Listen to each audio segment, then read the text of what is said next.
This show is made possible by Apple Podcasts, Squarespace, SoundCloud, and available wherever you get your podcasts. And by the generous contributions of subscribers like you. Thank you for reviewing, sharing, and subscribing. If you think you've experienced an unexplained event, maybe brushed against the paranormal, and would like to share your story, contact us at phenomenacasefiles.proton.me. Please add the keywords Listener Casefile X to the subject line of your email to pass through the show's strict communication filters. And finally, enjoy tonight's show. As a teenager, Brian and his friends had not much to do growing up in quiet, rural Brighton, Colorado, but one place he had always wanted to explore was a place called Riverdale Road. The allure of Riverdale Road is that it's unnaturally dark at night. The road itself twists and turns around a dense thicket of ominously tall trees. It's a hotbed of urban legends. Throughout high school, he had heard plenty of stories about the woman in the white dress hitchhiking on the side of the road, red-eyed children appearing out of nowhere, or cultic rites conducted late at night. He had also heard about the gates of hell. He was drawn to this last urban legend the most because the backstory seemed more plausible. He had heard a mansion used to stand there, and for reasons that still remain unknown, the owner had set fire to the house in a fit of madness, while his wife and children were still inside. Now, they said, all that remained of that one-time handsome mansion was a set of iron gates leading to nothing more than a dirt lot and a burnt tree stump. The legend he'd heard was that those iron gates, or what remains of them, lead straight to hell. He didn't really believe that, but it sounded like an eerie place to spend an evening. So, one night, his girlfriend and two friends piled inside of his car and headed up there just after dark. Skirted by old, leafless trees in late fall, the road was anything but welcoming. After a while, cruising Riverdale Road, looking for the iron gates, he ended up getting off and on a very hilly dirt road. After a walk, sure enough, he found some very old-looking gates.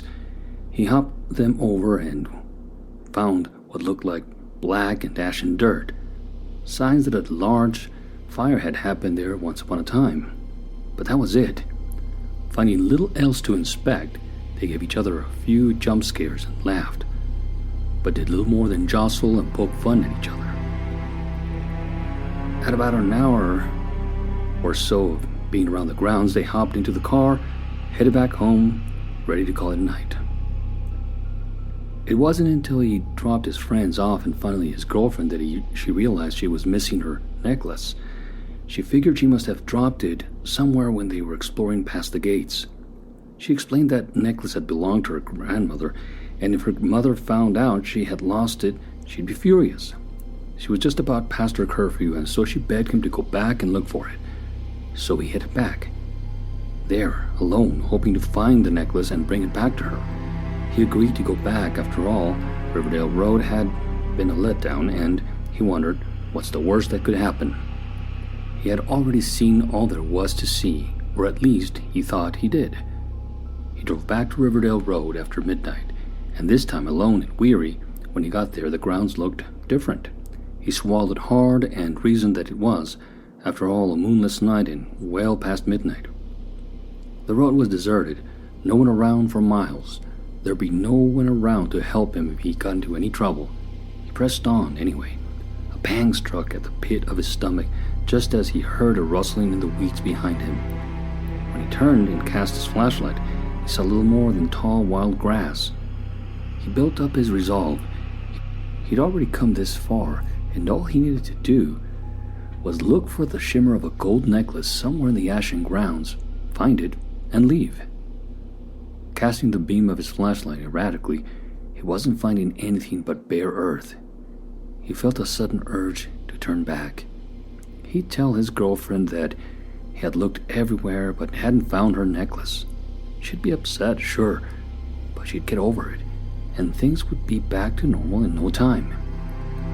As quickly as that thought had come the beam of his flashlight struck something atop a small mound of dirt.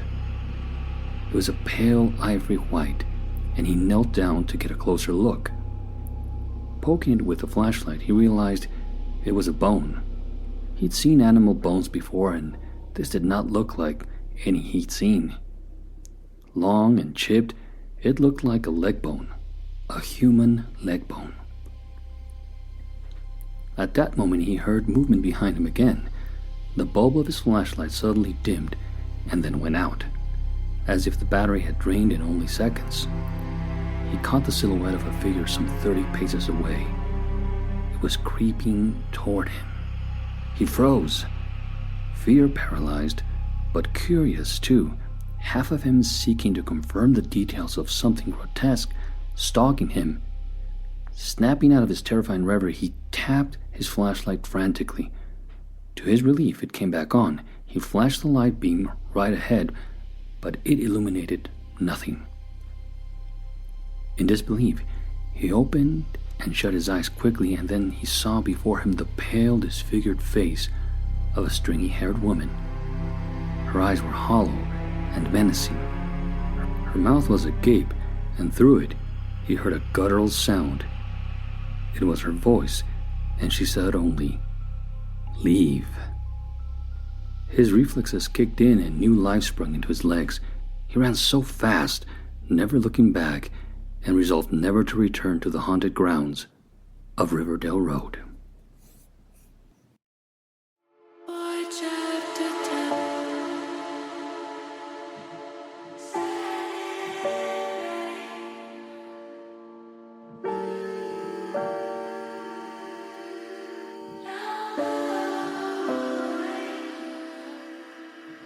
We're back on the case here at the Phenomena Case Files podcast, and this time we're zeroing in on an urban tale from right around the Denver metro area.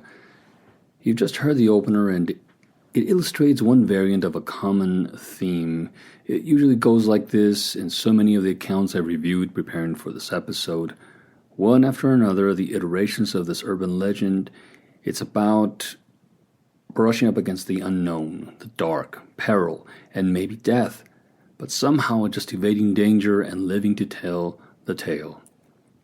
I never found one in which someone, maybe part of a couple or group, venturing into these grounds, actually dying or vanishing, and the survivors living to share the story. The takeaway seems to be this, and that is, it's a warning. It's meant as a warning. It's don't go to where there's danger. Stay in the safe area. Don't go out past, curfew or midnight.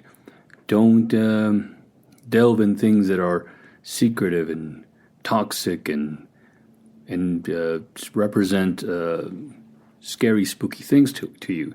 So the insight of this, if you break down some of the tropes, some of the things that happen in that opener and in this story, which is usually young people or somebody venturing into where they're maybe not supposed to go to innocently try to get a kick out of it and brush up against something that ends up being way, way more dangerous and going in over their heads. And that is that, one of the things I wondered about is why, towards the end, would a ghostly apparition, after going through all the motions and the buildup of scaring this kid, why would it say leave? Why would it warn stay away in that scary voice, and then give him all that time to escape if it's trying to really cause harm in some way? Wouldn't this make the ghost a rather benign figure despite her grotesque appearance? Was this the ghost of Wolpert's housewife? The man that went mad and burned the house? Then again, in many cases it appears that ghosts are territorial. They want to be left alone. In their haunted grounds, they don't like intrusions, loud noises, or alterations to the landscape. Ghosts, according to many paranormal investigators, are like that prickly old man in the neighborhood chasing trespassers away with a scowl and a raised fist. Many cultures, whether by design or happenstance, tend to leave certain grounds apart as no-go zones, as sacred grounds, as fenced-off cemeteries. There are even stories about families who, upon discovering a poltergeist, learn to get along with it and just accept it as part of the house. They'll say it came with the house. In fact, I just saw somebody famous, although not famous to me, pretty much say she bought a house and it came with a ghost. So it's something that is a bit of a cultural phenomenon. So shouldn't we let some boundaries exist between figments of the afterlife and this life? Then again, one might argue that this world is for the living, and so we go on taking down old trees and uprooting wild grass, paving roads and breaking the ground for new housing developments, virtually endlessly. So let's talk about some of the urban legends of Riverdale Road. Listen to this from hauntedplaces.org. The 11-mile stretch of winding Riverdale Road between Thornton and Brighton is, according to the local tales, haunted by almost every form of supernatural being imaginable. A ghostly white lady, a phantom jogger, demons, talking animals, Native American burial ground curses, devil worshippers, witch hangings, and even the gates of hell. The road signs are said to have spatters and handprints of blood made by the ghost of a little boy who was killed here as he was walking to school. Spirits are said to roam here in animal form. A coyote is a friendly spirit, while a gray fox is evil. One story is of a man who murdered his family in their house along this road, then set it afire. There was an old mansion that burned down, the 1864 Wolpert Mansion, which had been a private home, a cowboy inn, a gambling bar, a brothel, and a ranch for racehorses. In another source, this one from local news, similarly lists some of the same phenomena. I quote, Riverdale Road has a history of alleged hauntings and urban legends, from the existence of the literal gates of hell to the story of a man who lost his mind and burned his entire mansion while his family slept inside. The road is also home to so-called Joggers Hill, where a ghost is rumored to have followed cars or to follow them regularly and tap on their sides. Other urban legends involve a phantom Camaro and the vision of bodies hanging from trees during the full moon. According to a local television story aired in 2019 titled, Is One of the Most Haunted Roads in the Country in Thornton? I'll add that in some of my research on anecdotal accounts, there was also mention of a hellhound or hellhounds roaming late at night, whose menacing growls and barks could be heard in the moonlit shadows of the tall cottonwood patches that skirt the winding turns of Riverdale Road. I'll share my initial impressions of when I first visited, and I'll tell you this doesn't look like a mountain road skirted by dense woods. Okay, so this is in the Denver metro area in pretty flat earth, and if you're not from around here and you've never been to Colorado, you might think of mountains or just sprouting everywhere. Well, not in the Front Range, obviously, otherwise we just couldn't get around, couldn't build cities. So it's not something like an eerie woods such as you find in out east, say Appalachia. I've been out there, and those are indeed some scary woods. I like that, maybe because I have an appreciation for the dark, atmospheric effect that must have scared the wits out of the earliest explorers, and many might say they still do.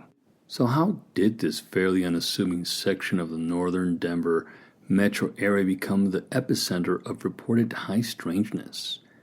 And let me tell you, even though the primary sources for this episode are thin, at least when I set out to do the research, there is an abundance of anecdotal evidence.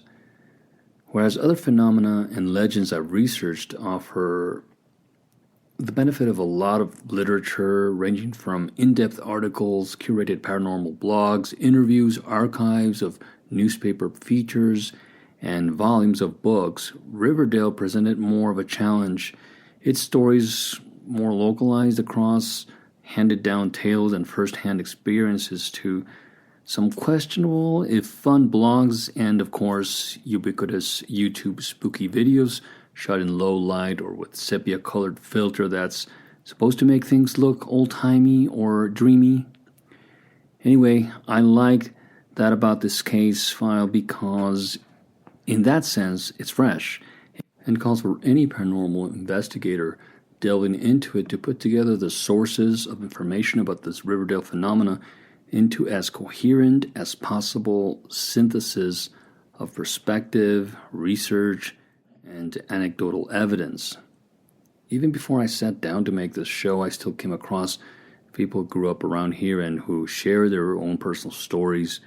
Normally, these were very brief and most often amounted to sensations of fear, of being watched, of an urgency to flee, even despite no obvious signs. It was more as if they picked up on the aggregate of subtly askew signs. And literally, some commented that in the signage along this road, it can look as if smeared by some unknown and old dried up goo, just like that blurb I read at the outset. And I can tell there is a dilapidated atmosphere in the old houses and shacks that look abandoned along some parts, despite the boom in housing developments that actually make this part of the metro area quite expensive nowadays. Still others shared stories, we could call them legends, that have been passed down to them about this area, detailing one after another paranormal event along Riverdale Road. Yes, this patch of about 11 miles of road is replete with tales of supernatural activity. Some researchers might point out that, in itself, is a feature that eats into the credibility of Riverdale roads as a genuine place where all this paranormal phenomena is going on. Put simply, it's hard enough to come across one source of supernatural activity, say the ghostly lady in white hitchhiking down the road, let alone all sorts of other high strangeness events. This perspective makes sense and beckons that sound adage that extraordinary claims require extraordinary evidence. By the way, the lady in white is itself a notable American ghost story, more famous in the Chicago area, where more sightings have been spotted than anywhere else. That is not to say that there can't be more than one ghostly lady in white, or does the same ghost travel to other highways? Could this story have propped up here in Colorado as some Midwestern transplants made their way to Colorado, bringing their ghost stories with them? These are just shots in the dark, but the questions that arise do give us pause. At any rate, other paranormal investigators might counter that this counterintuitive nature of a haunted grounds, a site of unusually high spikes of supernatural activity, do have some sort of paranormal gravitational pull, as it were, potentially attracting a host of seemingly unrelated otherworldly entities. Weird begets weirder. So back to the question, if any of this is true, how and when did this area become this dense paranormal vortex? Well, it might have started with the Wolford Mansion, considered a mansion at the time, described in January 1975 by Dr. Hugo Rodig, former director of the University of Colorado Museum from 1939 to 1971. Dr. Rodig had submitted a National Register of Historic Places nomination form for 9190 Riverdale Road.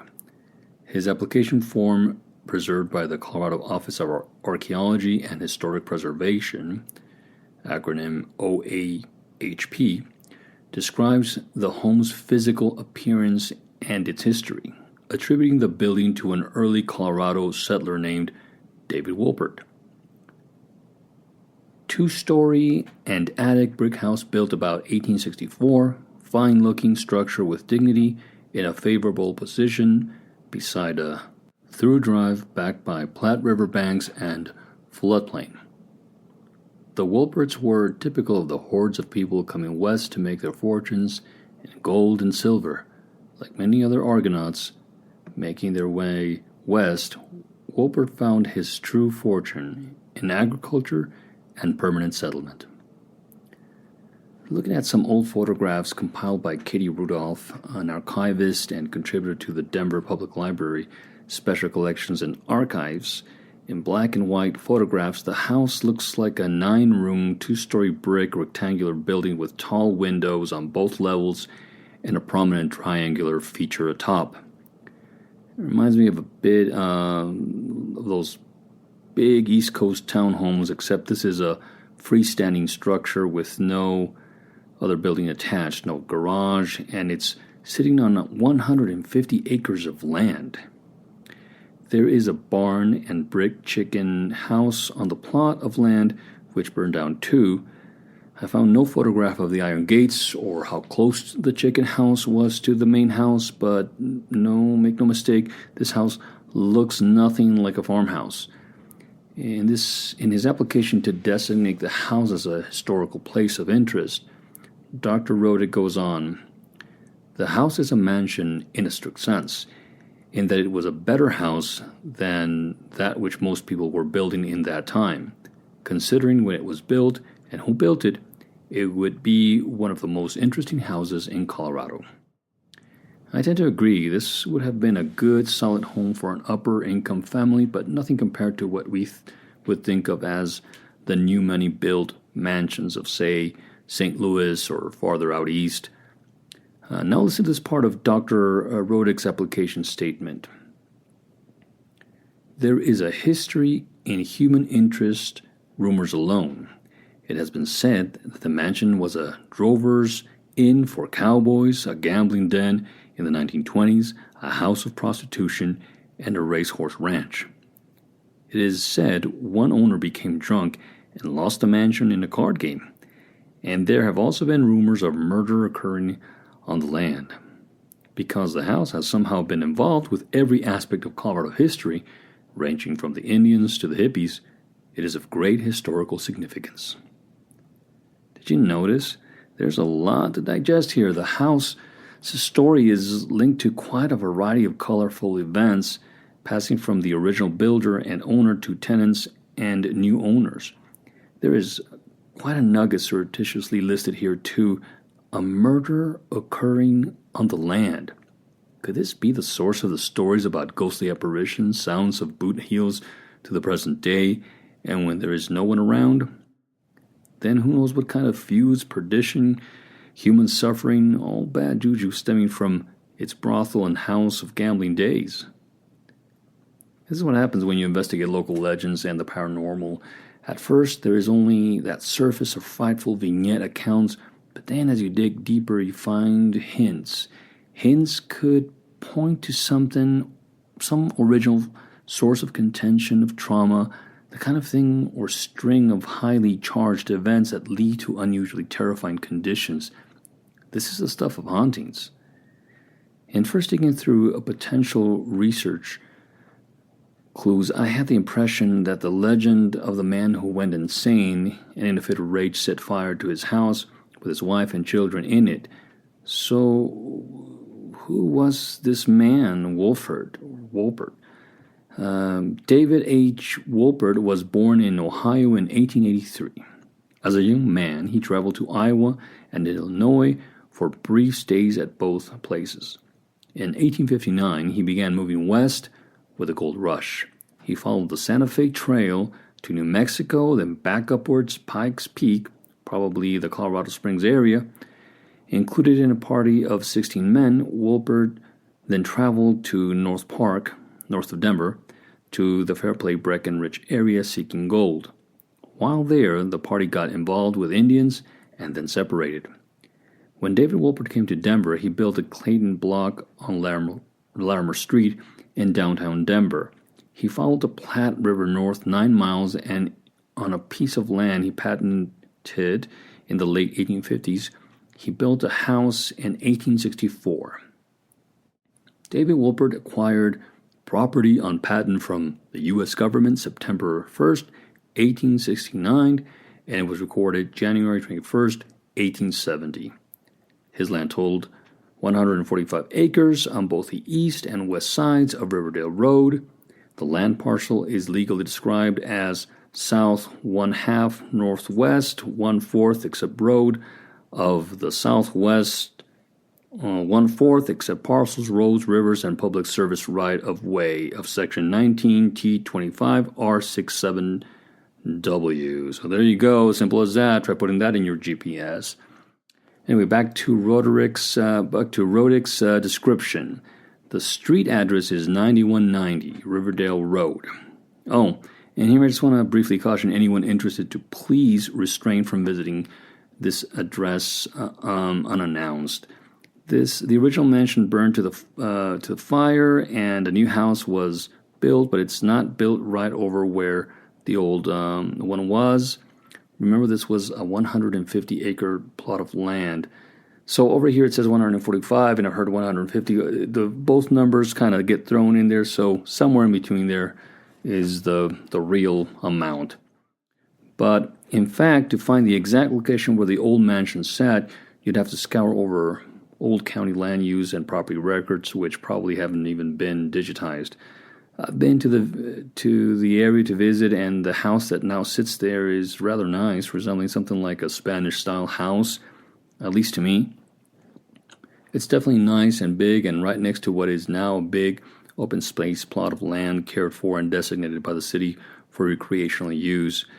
I got to tell you, though, even if you knew nothing about the lore of this place, it still looks like a pretty somber, creepy place with gigantic leafless cotton trees. It was fall when I visited. Anyway, if you have any interest, please remember to be respectful of private property and never, ever trespass. So back to cap off Dr. Roddick's brief account, written some 50 years ago, he goes on to say that David Wolpert was married in 1864 to Catherine Henderson, of whose family the town of Henderson is named. They had a son, David, and two daughters, Lucille and Mary. One of the daughters and the son were deaf mutes. Mr. Wolpert was a celebrated agriculturist in his lifetime. The Wolperts lived in the mansion for about 50 years. David Wolpert died October 21st, 1909, and is buried at Riverside Cemetery. So there you have it, right at the end. This family, the original inhabitants of Wolpert House, lived peacefully. The couple stayed married for over 4 decades. David Wolpert was buried, and looking through findagrave.com, I wasn't able to find the exact plot or any record of it. But the burial is corroborated by this and other historical documents. According to the same website, findagrave.com, I did discover that Riverside Cemetery is also known as Pioneer Cemetery. Throughout the course of an investigation involving very old burials, you find that a lot of things can happen to a burial site as the decades pile on. In extreme cases, and especially as cities grow and real estate prices rise, cemeteries get dug out and the buried reburied elsewhere so someone can build something else. A little sidestep, that's what actually happened in a popular park here in the Denver metro area, Washington Park or Cheeseman Park.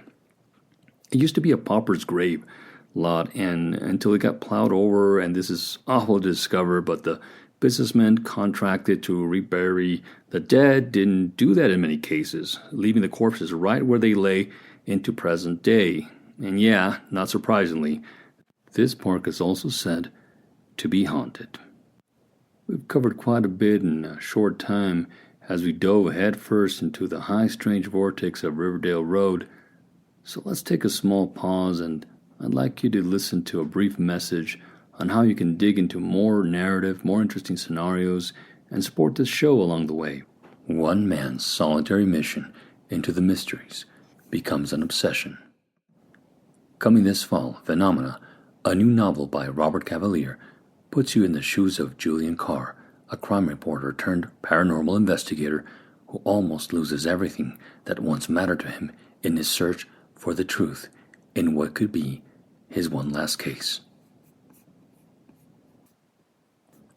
Published by the Wildlands Press. Stay tuned for release news on PhenomenaCaseFiles.com and on X at Phenomena X-Files, and for advanced copies at Amazon and Kindle. To wrap up this part of the Wolpert house, it was fascinating to ponder the history of this house in one snapshot, namely the country's transfer of land record in one neat table spanning from January 1870 to January 2nd, 1975. I found this sort of archival information. I'm looking at a nice, like I said, a nice table. It's got all the years from 1870 all the way to 1975 listed, and it's quite a simple thing to talk about, but if you think about, that's the whole history of this house from the beginning to its end. All these lives that stayed there, and all the things that they must have seen, all the seasons that they experienced, the history that it witnessed. You might not know this. I'll mention this later, but this state, the state of Colorado, is pretty new. It was founded in 1876, so this house actually precedes the state as a state's foundation. Pretty amazing stuff if you start to think about it. Recently, there was a movie based on a graphic novel that I had heard about, and I even added it to my wish list. One of those things that you do and you really don't even act on it or buy it. But it's called Here, and it's an interesting angle in terms of, I believe the graphic novel, I took a preview of it, is just different, or maybe the same frame or so of this house across decades and across different families, and just the things that happen there, as if you were a piece of furniture that was somehow sentient and observant, and you could just watch all these developments go and go and go. It's kind of how I think about what a ghost-like experience might be, to be something tethered to almost possessed by, say, the house, or possessing the house without knowing it, but unable to move and tethering and just observing, and even not even having a sense of time, just jumping, forward. Maybe something happened, and 10 years later there's something else, and not really gathering it with any degree of high sentience. It's interesting. It's a movie also that just got adapted out of that but it's with Tom Hanks, and haven't seen him in a long time. I'm sure that it will be interesting and good. I still don't know that if I'd like to see a whole movie that just takes place in one shot. I get very claustrophobic when it's just kind of like a play format, and like, can we go somewhere? Can we get out of this room? Yeah, I wouldn't want to be haunted or haunt a ghost, really, if that's the deal. If that probably is not the only reason, but it's one of the main reasons. So back, I'm sorry for the tangent, but back to the house. It did stay in the name of the Wolferts and passed down to what must have been a daughter named Catherine Henderson Wolpert. So she didn't hyphenate the name, but it's sort of mentioned there right in the deed records as both these names. So Henderson's interesting because it's a little town about 20-something, 30 miles from here. It's not much to look at. I think it's claim to fame, for me at least. It's on the way to something else, and I think a sanctuary zoo.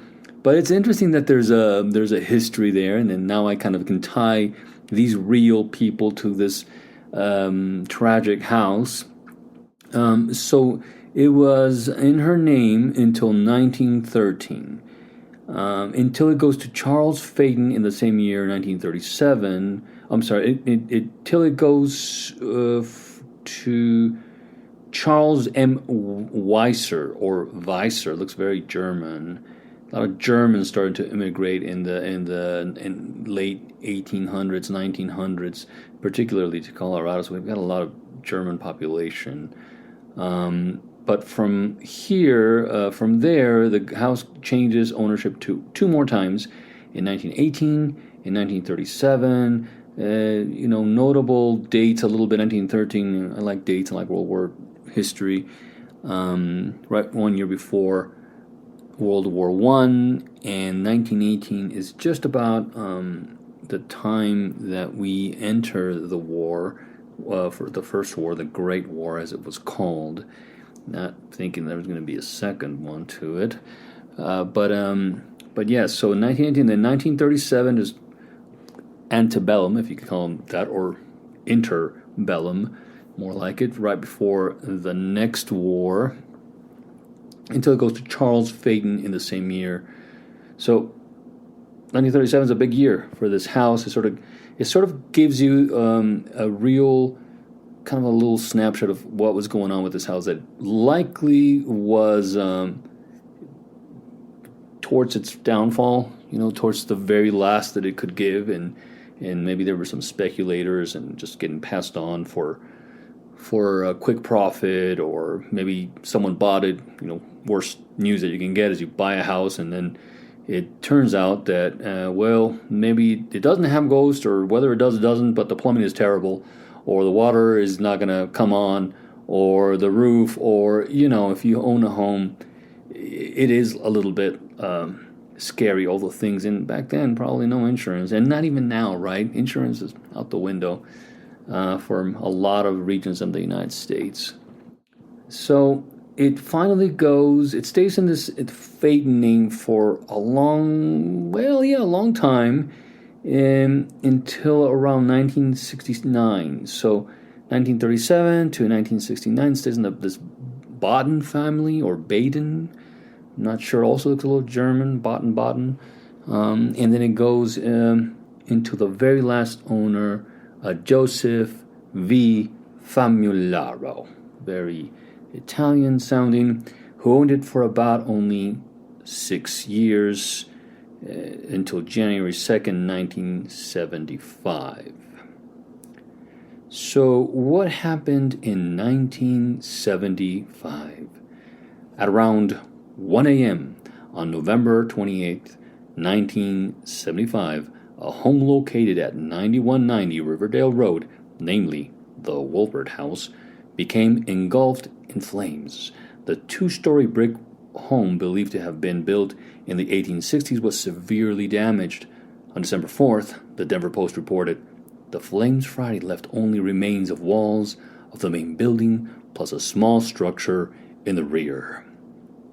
No fatalities or injuries were reported, as the home had not been inhabited at the time of the fire, according to The Forgotten Past of Adams County, Volume 1. And boy, Volume 2 you should read. It's really good. Okay, I'm making fun of it a little bit. I'm sorry about that. I've gotten a bit loopy because I've gone into so many records and arcane things, so forgive me for that one. But anyway, it goes on to say that there was good reason for this, and that there were no fatalities or injuries reported. Of course, that's a monumental thing, because now we know that in 1995 nothing really happened. In May 1975, when the chicken house burned down, the fire department came in, extinguished the fire, and put in a report to county health authorities stating that the house was a fire hazard and a danger to the community. The health department, God bless them, ordered the owner to dismiss the tenants. When they moved, heavy vandalism started. I wonder if any squatters moved in and created the fire. Total speculation, but I need something, and the story isn't giving me very much. Like I said, you bump into these hints and these intervals, and you have to almost read between the lines, but of course you don't want to conjecture in such a way that you're just confabulating things and creating fiction, and there's a distinction between those two. I love fiction, I write fiction, but when I want to get my history, I want to make sure that I understand the context. So what happened? Just a few months prior, in January 1975, interestingly, tragically, Dr. Hugo Rodick had submitted a National Register of Historic Places nomination form for 9190 Riverdale Road. Okay, so we got to say just wow. There was a tragedy. This poor Dr. Hugo Rodick didn't get to have this place registered in some historical archive. Who knows how many hours the revered doctor put in, put all that together, the writing of it, the application, the pictures and the descriptions. And remember those back in the days of the typewriters and carbon copy triplicates, if you please. I apologize again for the fit of sarcasm, but as I said, This is what can happen when you go down the paranormal rabbit hole. You end up, whether you want to or not, trying to explain one mystery with yet another mystery. So what happened to that crazed man? I picture some wild-eyed Jack Nicholson in Stanley Kubrick's The Shining, chasing his demure wife and children with an axe, and to boot, a torch to set fire to the house, and trap them all ablaze in a fire death trap while he somehow slips away, never to be seen or heard of again. When that didn't really happen, now did it? Or did it? Well, apparently not. According to history, I doubt very much that by 1975, such huge details would have been omitted. I mean, I doubt that they would have been omitted in 1875. Things were of great note. People had to get their gossip. They had to get their news, if something, we heard about the Wilbert fire and it got all crazy or it's a damn shame. I don't know. I mean, who would know this? Who would have witnessed that? I don't know that I got to the root of this legend, or in fact, maybe I did, and this is where it sort of just ends in terms of that. But I have something interesting to sort of tease you with, and I'll comment more maybe towards the end. And it's about that premise that I started out with. Not just my premise, but I derived it from what I heard, from what I listened, from what I imagined. Obviously, somebody mentions, oh man, I heard about that whole house. I think there was an old house in those haunted grounds, when it burned down. There was a crazy man, burned his family, and you just start to think, okay, so I want to know, as an investigator or anybody that delves into this, if you're kind of a guy that, or a person that delves into these kinds of things and just wants to go down the rabbit hole, you want to know what is the frame, the historical frame around all of this, and what's the relevance, and can you find something more? Can you get at a nugget of truth? And the premise being, okay, so if there was a real family and a real man, and they burned in this fire, and I found some newspaper clippings and all this other stuff, whoa, decades later, we're still getting stories of apparitions of a haunted woman and dressed in white, and she's disfigured or she's not disfigured. And what about the children? Then they become ghosts, poor little things. And on and on and on and on. So no, there isn't that connection.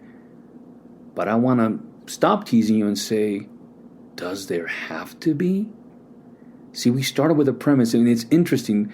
And not only was it our premise, my premise here, it was, like I said, derived from what I read. Most of the things, that were either trying to get into the story or even debunking the story, you can't debunk these kinds of things because the stories are based on what people experience without any connection to the historical facts. So it's not trying to cheat and say, well, if there wasn't a dead person here that died in these tragic circumstances, they couldn't have been a ghost. But in a way, yes, I'm saying that because I'm saying kind of the inversion of that, because you don't really need that. Maybe that's not the ghost. Maybe that's something else. Or maybe that's a completely different trick, a completely different kind of apparition, a completely entity. Did you ever think about that? Probably not until now, I told myself. So it's not that I'm trying to go in a loop and trying to really make this fit and these stories have to be real. They don't have to be real, but they do have a real effect. And one after another person has come forward, and I've spoken with some too, about their experiences. And even I will share that I felt a weird feeling without knowing any of these details. I really didn't. I just thought, it's a Riverdale Road, supposed to weird things. So maybe I did know a little bit, but I felt it is genuinely somewhat creepy. It has a thing I'll get into a little bit later. And the whole notion of a family killer, it's just horrendous. In a way, I'm glad that that I couldn't find anything about it. It's just so heart-wrenching. You have to ask yourself, what drives that kind of person, a family killer, a person that typically it's a man. regardless of the accounted for historical evidence that we know about, a tale of insanity, grief, evil somehow got woven into the legend of Riverdale Road, but we couldn't find any solid corroboration. So what's going on with these 1970s newspaper reporters? Why didn't they dig up into these rumors of a murder that Dr. referenced, the good doctor, right? I mean, at least that's something I know, that there's something. There's prostitution, and there's gambling, and there's probably fights, and maybe a shootout, something, something Wild West. But no, none of that. It just kind of, I have to maybe dig even deeper. I don't know how at this point. But I'll see what I can come up with for the moment. It just is a mystery, kind of a door shut on that for the moment. But back to this psychology of family killers, it reminds me of something else, the rehatch of Unsolved Mysteries that came on Netflix. Hey, Netflix. That's a good name. Hey, Netflix. I'm going to steal that name. Copyright Netflix. No, Netflix in Season 1. Netflix in Season 1 had this one story about, and just check it out and you'll see. I don't want to spoil too much of it, but there's basically one about a man who kills his family. He never is seen or heard of again. I mean, it's the complete perfect crime.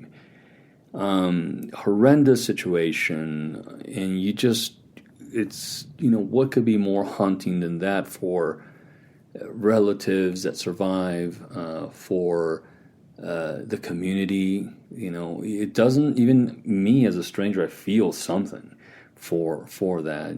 Just totally innocent people. I always thought about the guys like that, and my knee-jerk reaction was like, why don't you just, you can just be a deadbeat dad and just leave. I mean, that's better than killing us all. What are you doing?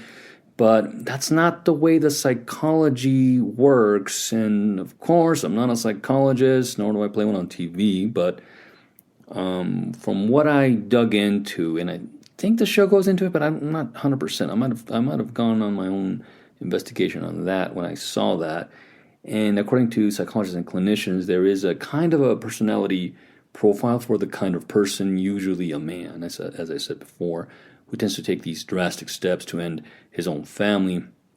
And this kind of act tends to be tethered or linked to a kind of person that is so inscrutable. You really don't know what they're up to, and they play very kind of like all is good type of person. Like that guy that's always just, hey, neighbor, how's Jupiter? Yeah, kind of Midwesterny type person that everything's just a facade, poser. But if you dig into them more, if you could, then you realize that they, all the while they were boiling with all kinds of emotions and thoughts, and created this, just perpetrated this protracted, pre-planned brutality. But to those who study this and earn those PhDs, the phenomenon is rooted in a breakdown in what has to in a person who has to maintain the appearance of success. And that's kind of it in a nutshell. The kind of family man who gets laid off from his six-figure banker job, but months afterwards still gets ready in the morning, kisses his wife, pretends to go to work. It's the kind of individual who, after building a house of cards and lies, finally has to come to terms with the whole pretense collapsing. He can't come to terms with this, and the weight of his lies is so complex, and so protracted over even, months and months, and maybe even a year, or I don't know how long it can go like that. Eventually reality has to hit. And it becomes just strangely intermingled or tied to their self-esteem, their sense of worth, their reason for existing, for being. And most strange of all is that there's an emotional bind to his family. I'm going to say his because I really don't have any examples of women doing this. I mean, it's possible, but it's at least the cases that we have been predominantly male, unfortunately. He just cannot abide that kind of person leaving the family behind. It's too much of a loose end. And so he schemes to send them all to the afterlife in short order while he hightails it, I guess. He just kind of runs off. And that's how it goes. Obviously, this reeks of a tragic and profound psychotic breakdown. In metaphoric and perhaps real terms, a true descent into hell. Hey everyone, Robert Cavalier here, just chiming in to thank you for listening to independent podcasting. And if you like these kind of topics, maybe you like suspenseful, thrilling stories too, and even enjoy science fiction, boy have I got a host of titles waiting for you. Sage is a novel that ponders the fate of humanity when far in the distant future, the last band of men is looking to rebound. Set and inspired by the vast panoramic American West, follow mankind's last hope for survival in this epic novel. Coming soon, and available wherever you get your print books, ebooks, and audiobooks. You'll find Sage in Apple Books or Amazon and Barnes & Noble. To check out Sage and other titles, you can also go to phenomenacasefiles.com. Back to the case and back to the big picture of Riverdale Road. There is a strange correlation here, a high incident of fatal car crashes. This is corroborated by above normal statistics for serious and fatal crashes when compared to the rest of the state. Speaking to that a little, or actually directly, Sheriff Barnes, interviewed in the same Denver 9 local news feature aired in 2019, said, "At night, it can be treacherous to drive, with numerous curves and few street lights." Barnes said there have been 33 property damage and injury accidents on Riverdale Road in 2019. There have also been numerous fatal crashes in recent memory, according to Barnes, who has spent 30 years with Thornton Police. And I quote him now, "There have been several fatal crashes on the roadway during my tenure here, basically due to its winding nature and excessive speeds these drivers attempt on the roadway," Barnes said.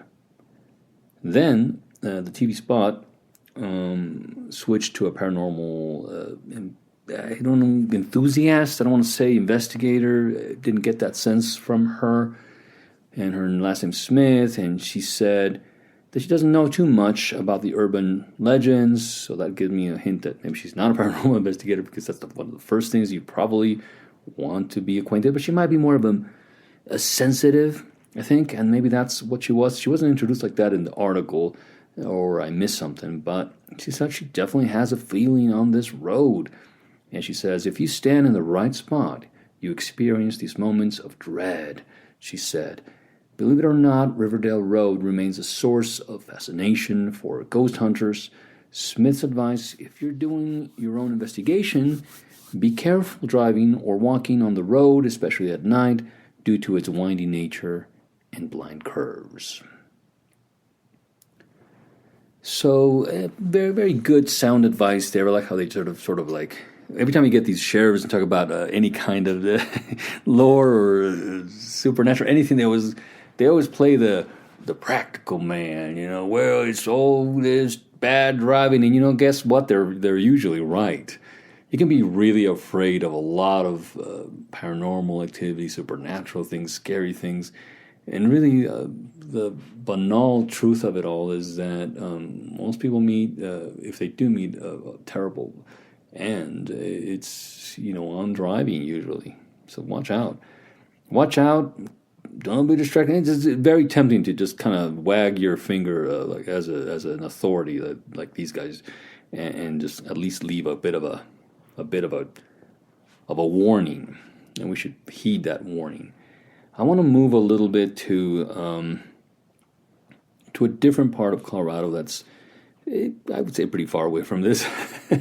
But since we're already down in the rabbit hole in Colorado, I want to make a quick left turn to yet another road that, while it doesn't intersect with Riverdale Road, it is thought of as one of the most haunted roads in Colorado. In fact, County Line Road is often referred to as a cursed stretch, and no more so than at Third Bridge. County Line Road juts out of the sprawling eastern Denver metro area. You follow the road east of Aurora, and you're on your way to the High Plains, all the way to a small town about 14 miles out named Bennett. Just before you get to the town, you're on an unpaved stretch, and then an overpass over the dried-up Kiowa Creek. This overpass is also known as the Third Bridge. If Kiowa sounds to you like an American Indian word, that's because it is. More than that, this dried-up creek is none other than the site of the infamous Sand Creek Massacre. According to the National Park Service, the morning of November 29th, 1864, and I want to stop right there before I go on, because this is a factoid blurb. It's true, and yet, to me, this is a very impactful thing about the state, a very shameful thing about this territory, this Western land, and this United States. There is a great deal of love, of course, for many of the things that we've accomplished, but I wonder how well do they counterbalance against the things that we've done wrong, and the decades that we spent romanticizing the colonization of the West, or the expansion, the pioneering spirit, and those are all good things. If you are back in that time period, you think, you don't think in terms of imperialism, and you do think of the people that were here as just wasting the land. They're just living on it, and they're moving around, but they're not farming it. They're not living like we are. They're not building houses. They're not like Wolfert, in his mansion that burned down later on. So I want people to think about this story. If you're coming across this, it's a weird intersection, I think, but all these inlays in history are important, and they become part of the culture. And even if you want to deny it, and even if you don't know anything about it, they're there. They happened. They existed. So this goes like this. The morning of November 29th, 1864. The chiefs, Black Kettle, White Antelope, One Eye, Yellow Wolf, Big Man, Bear Man, War Bonnet, Spotted Crow, Bear Robe, and Wolf Gray and Little Bear were encamped by the Big Sandy Creek, some 40 miles north of Fort Lyon, when Colonel Shivington and elements of the 1st Colorado Infantry Regiment of Volunteers, USA, and 3rd Regiment of Colorado Cavalry Volunteers, U.S., arrived just southwest of the Cheyenne and Arapaho encampment. Colonel Shivington was never given orders to leave Denver, and at around 6:30 the soldiers would open fire amongst the lodges of the innocent and unaware of Arapaho and Cheyenne people. Over the course of 8 hours, the American troops killed around 230 Cheyenne and Arapaho people, composed mostly of women, children, and the elderly. During the afternoon and following day, the soldiers wandered over the field, committing atrocities on the dead before departing the scene on December 1st. So I have to swallow hard there because my mouth is dry, but it's also dry because it's stressful for me to read these things and be a matter of fact about it. Even after all these years, this is so hard to read. Now, 1864, that was the same year that the old David Wolpert, builder of the Wolpert house, was married. Incidentally, just 12 years or so before this territory became the state of Colorado in 1876.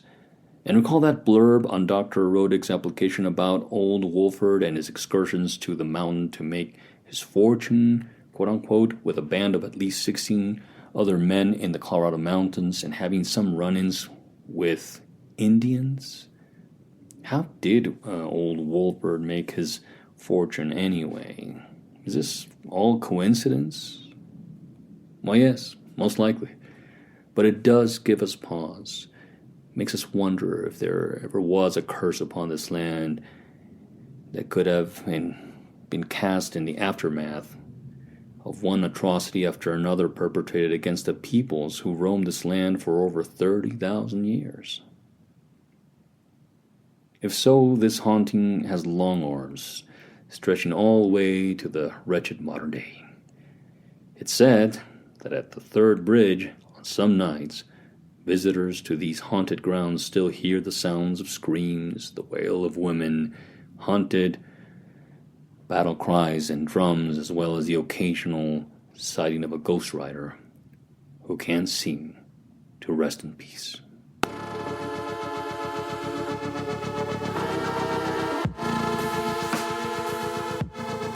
My final and concluding thoughts on Riverdale Road and even this other road, County Line 1, and even the tale, the legend, whether true, and apparently not much to back it historically, at least not in this location, is it's interesting to me, the link between grief and the link to hauntings.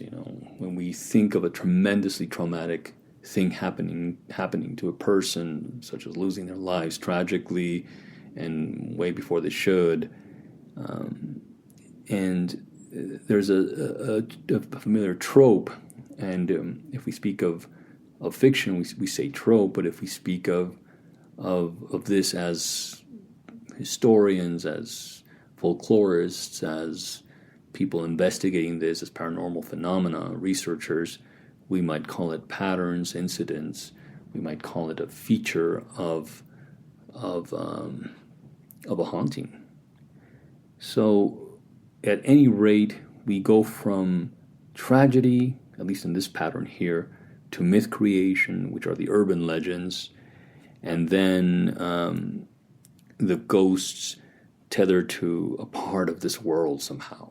They can't move on because they're trapped in this loop of pain and sorrow and in between that it doesn't seem to dissipate for at least a long time.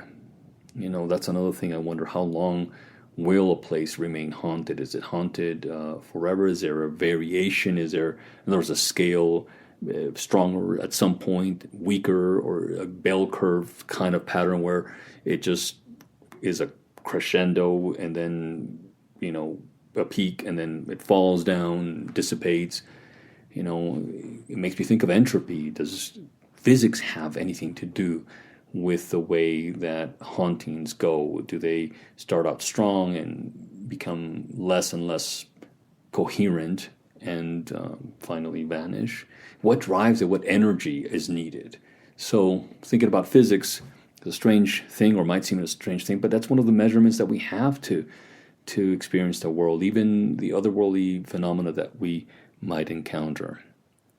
But I want to talk a little bit more. I'm sort of going to mix this. Usually I have an outro. I put the music on, and there's an outro section where I talk about things and encourage people to just kind of do it after the music, because it'll be a little bit of housekeeping, a little bit about what we're doing in the show.